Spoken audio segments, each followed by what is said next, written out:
My hometown in Binus was Davao de Oro. Davao de Oro. Kaya atong i-check atong mga baboy na to rin ba? Mga baboy ba? Baboy. Baboy oh. Ito pati man yung hugawan. Hindi ka baboy. Brad, pati man yung hugawan eh oh. Kung ano nalimpiyuhan eh.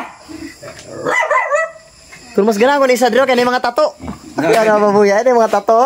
Cute. Ito hugawan nila. Ay hugawan eh. Gani, wala tubig. Kini isa dito. Kasi yung baboy dito. Kining manok ko.